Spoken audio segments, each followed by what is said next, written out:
ഒരു മഴ ഇന്നലെ പെയ്തപ്പത്തിന് രൂപത്തില് ഇങ്ങനെ ആയത് അറിയാം. എന്താ ചെയ്യാ?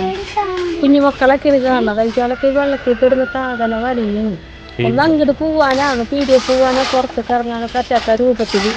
ഇവിടെ എന്ന് പറയും 3 അടി വലിയ വരെ പുഴയാണ് കാണുന്നത്.